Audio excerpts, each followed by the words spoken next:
Continue to eat. Please don't stop eating. If you have to go to the bathroom, please step in front of me. It's fine. I hear it's laid back, so I'm kind of going with that. Hopefully it is. Don't throw your tomatoes at me. Please. Not until the end. It's on video, so we can delete that. My name is Tessa Carson, and I work at Barnes. I actually work out in West County on the same campus as Barnes West County Hospital and the Heart Care Institute, Cardiac Rehab. I'm an exercise physiologist, and I've been there for about 8 years. So I work with folks who've had some sort of heart issue, usually an event or an intervention, kind of a lot of different things, and they come to us after about a week or 2 weeks or months after their event, and we exercise them. We do more than that, but that's the basis of what we do.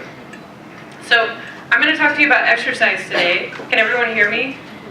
Okay. Microphone is awesome. It's actually very similar to the one I use in karaoke. So I won't be doing that, don't worry. So exercise recommendations, fit, HIIT, and maintenance. So we'll find out what that means in a minute. So what are the guidelines for exercise? Let me move back. Who can tell me the recommendations or the guidelines for an adult for exercise? Anybody? How often? 3 days a week. 5? Keep them coming. 20 minutes a day, 5 days a week. 5 days a week. Okay, so that's a great start. Okay, so everybody actually had the right answer. So nice job, 100%. Let's go down to the recommendations by the American College of Sports Medicine and the Center for Disease Control. So 30 minutes a day, most days of the week, some sort of activity. So it's very generic, but that's sort of basic. Kind of keep you afloat, keep you maintained. It's going to give you improvements for cardiovascular fitness, body composition, muscular fitness, and comma. Sorry, I didn't edit apparently. So that's sort of just the basic guidelines, okay? So it's good to exercise all the time, every day. No, at least 30 minutes a day. So let's see. So FIT principle. Frequency, intensity, time, type. So it's kind of a lot of words there just to say how are we going to figure out, how often we do it. So if you're just starting out exercise, maybe 2 or 3 days a week. If you've been exercising for that many days a week, maybe we'll increase it up to 7 days a week, but give yourself a break, okay? You don't have to do it every single day. Intensity, how hard do I exercise? Well, we're going to go through all of these in a little more detail in the next few slides. But basically, we just want to, do what feels good. What's a little bit challenging. Nothing too difficult. If you feel bad, stop. Okay, so that's sort of the basic guidelines.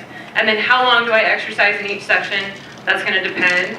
And when is the best time to exercise in the day? Well, that's going to be up to you. There's no perfect time. Maybe don't wake up at 2 a.m. and do it, but if that's when you exercise, go for it. So 30 to 60 minutes, and then what type of exercise, we're going to talk about that too. So you guys can help answer these questions. So frequency of exercise, I kind of talked about that. 3 to 7 days a week.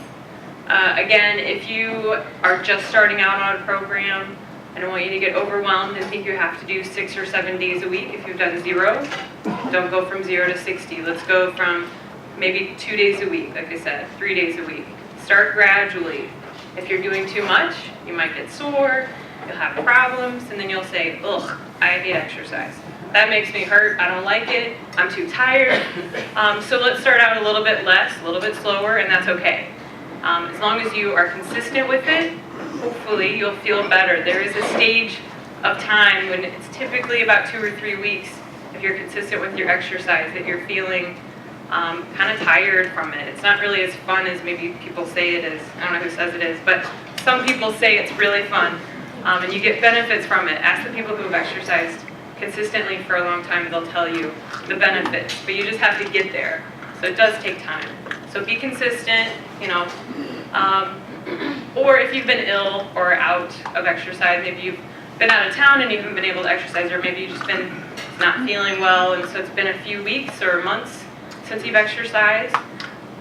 What was that, Bob? Years. If it's been years, that's starting over, and that's okay. We started 2 or 3 days a week. But if it's been a few weeks, your muscles will kind of lose the strength. You won't feel as good as you did when you left off of your consistent program. So say you went to cardiac rehab, you did it for 12 weeks, you stop, get a call a month later, 2 months later, cardiac rehab staff, hey, how you doing, Bob?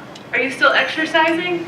I've been walking around my house, to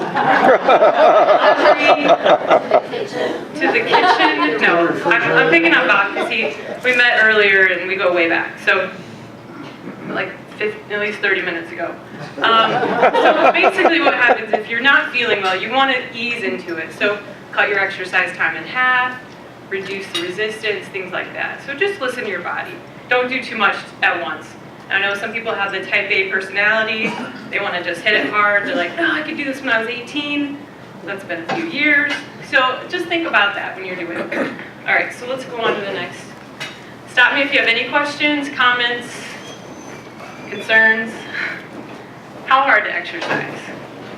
Who's heard of the Borg's Perceived Exertion Scale?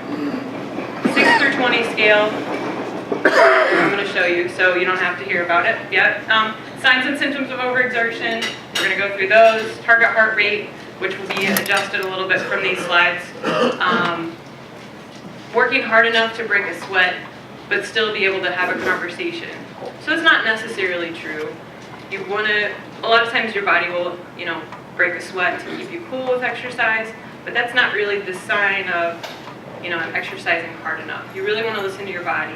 You want to have the talk test. So if you can have a conversation with someone and you're not out of breath, then that's probably a pretty good moderate pace that you're doing.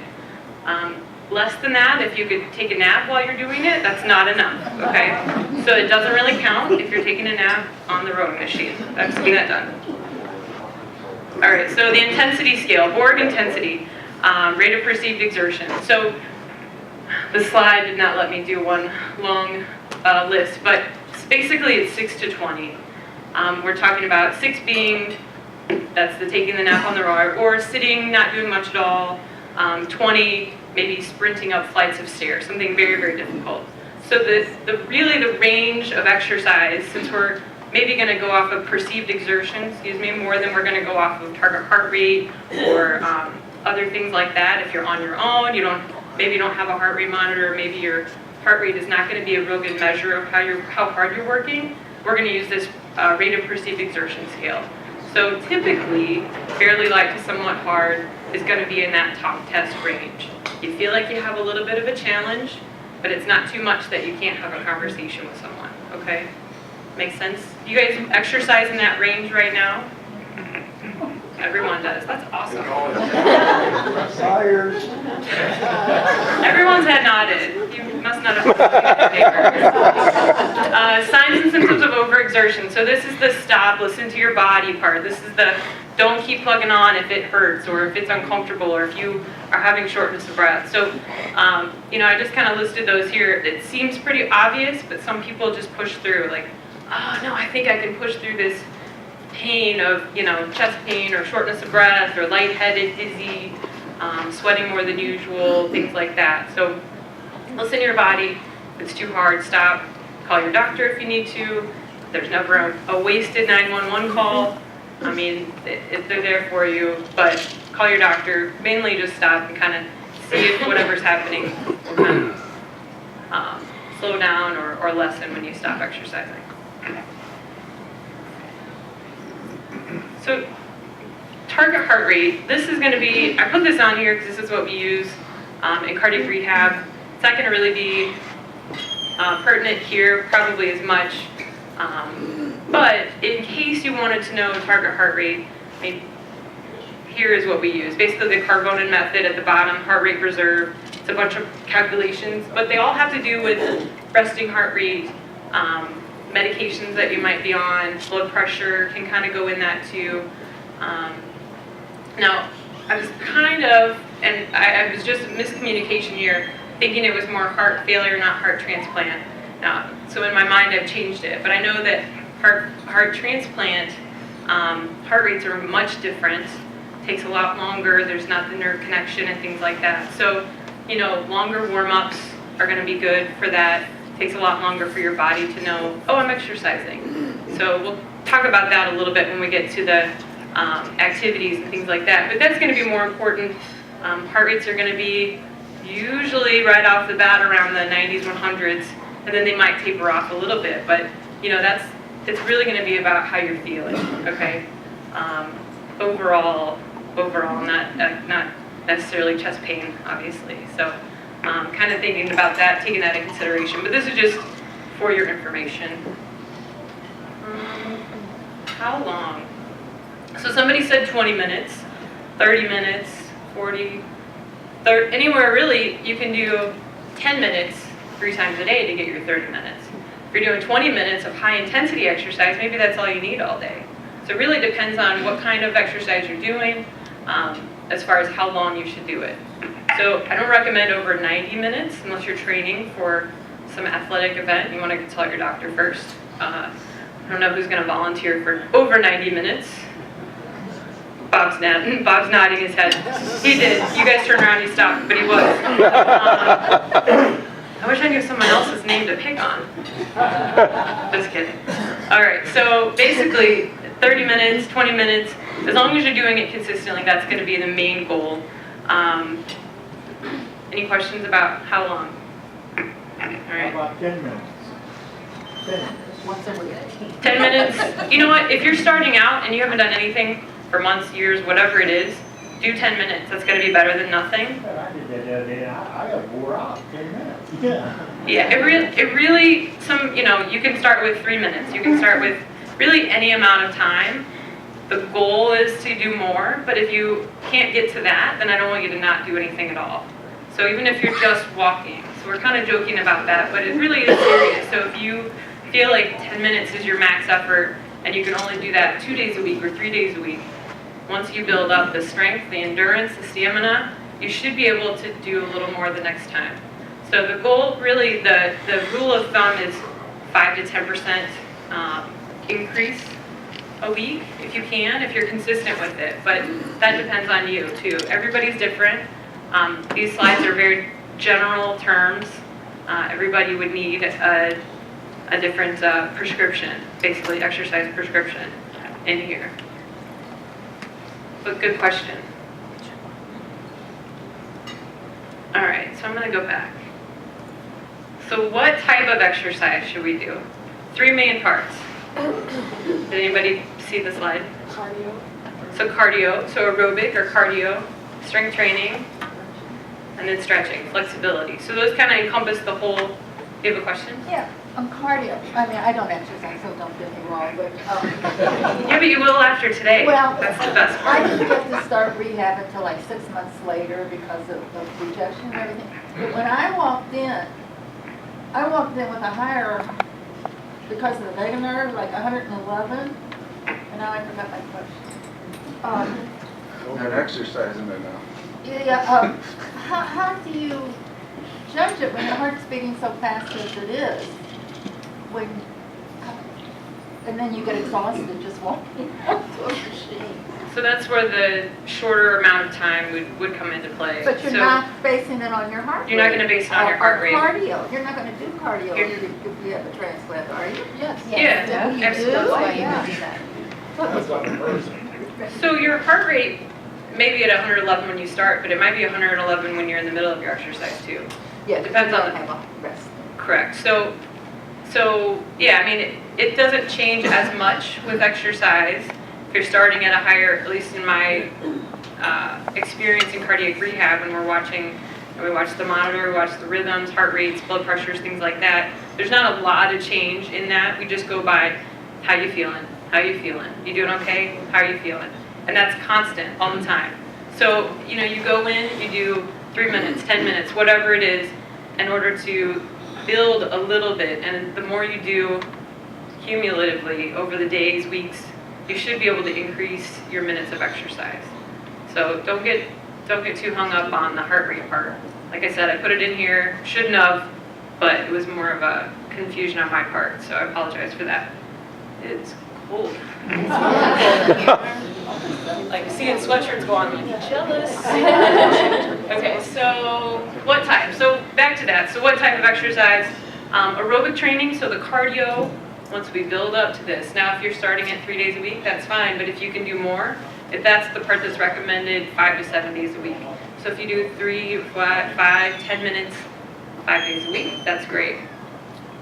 So walking, biking, swimming, anything where your muscles are moving, your heart is pumping, oxygen intake is happening, is going to be cardio. So that's 5 to 7 days a week. That's the goal, but start wherever you are. Strength training, performing 2 to 3 days a week, non-consecutive days. So this can be a variety of exercises as long as you're using the majority of the muscle groups. So if you don't know which ones, start with a few basic ones from your local gym. Someone can help you. There are lots of good websites. ACSM, which is the American College of Sports Medicine. You can find demonstrations, things like that. Basically, you just want to use the big muscle groups, okay? So legs, arms. I mean, those aren't really muscle groups, but you get the picture. And then flexibility, so technical. Flexibility training, I could go into more depth if you really want me to. 2 to 3 days a week, or you can just do it after you're done with your cardio or your strength training. Just to get it in. You keep moving to keep moving. You stretch so that you can move. You increase your range of motion with stretching, or at least maintain it. Same with the strength training. We're trying to maintain or increase our bone density. So we want to make sure we're doing that so that if we fall, we're not going to break something. We want that bone density. The muscle strengthening will help with balance and things like that as we age as well. So all of these are good things to do, not just because I'm telling you, but for real life things. Anybody have any experience with balance training or exercise before and after? Just to give me like a, yeah, it works. I would like to add, Yes, please. nutrition is very, very important. Number one, when I have my health, I try to cut out sugars, and I try to increase protein, and that's what really gave me a lot of strength. When I got, for the last 6 months, I haven't done that, and for a year, I got to where I was walking almost 2 miles a day, because I was doing the protein. And by doing that, when I went and had a heart transplant, I was only in the hospital a week. And it was because I built the strength I got. I did some weights and I did a lot of walking. So the nutrition, by getting protein, was really effective. Okay, thank you for sharing that. Yeah, nutrition's huge with that's more than half the battle as far as weight loss and a lot of things with your health. So I'm not a dietitian, and I don't pretend to be. Bob's glad about that. But yeah, nutrition is very key, and I would suggest seeing a dietitian, if you need special diets for anything, or just heart healthy. Cool. Go on. Move every day. Did I mention that? So you should move every day. How? You can take the stairs, park farther away, clean your house, dance while you wait in line. It doesn't matter what dance. You can do anything you want. Running Man is fine. It's fine if you do that. Take more steps, become less efficient. So that just means, if you have groceries in the car, you take one bag at a time. That's more steps. If you have laundry downstairs in the basement, take them, up and down as many times as you can. To a certain point, obviously, if you're exhausted, don't do it anymore. But get to, a point where you're moving more, you're sitting less. If you are working at a desk or watching TV, when there's a commercial on, take a break, get up, move around.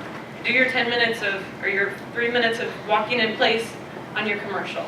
There's lots of opportunities in the day if you don't have time to fit it in, okay? Any questions about that one? Okay, so this is the activity pyramid. You can't really see it really well, but it's basically what I just told you. So cut down on sitting, computer time, TV time. 2 days a week is strength training or flexibility training. 3 to 5 days a week, they're cutting it lower on this one, but basically cardio activities, recreation activities. So do something you enjoy. That'll make it more fun and definitely make you want to do it more often so that it's not a chore. And then every day, walk instead of drive or ride, do housework, walk the dog, things like that. I have some activity pyramids up here. Probably don't have enough for everyone, but it's illegal for me to make copies, so I brought all that I had. So if you want one, I have them up here. Okay, so again, this high-intensity interval training, I was gearing toward more heart failure. I actually would have to check to make sure this is not contraindicated for heart transplants. So I'm gonna leave this slide out, even though it's there, I'm just gonna skip by it. It's basically just interval training, using high-intensity interval training. It's recommended for a lot of populations, and I need to Google or ask my doctors if this is going to be contraindicated or not. So I'm going to skip this one just because I'm unsure. I can email Jane with some straight answers on that for you guys. I apologize for that. And then exercise maintenance. So if you're in a good program of exercise, or even if you're not, this is kind of another way to help you get into a program. So setting goals. How many people set goals every day? Like to-do lists. All right. I want to get this accomplished today. Now, when you have a list every day. So I have a goal. that's what I was going to ask. Is exercise on the list? Now, if it's on the top, that's the best place for it.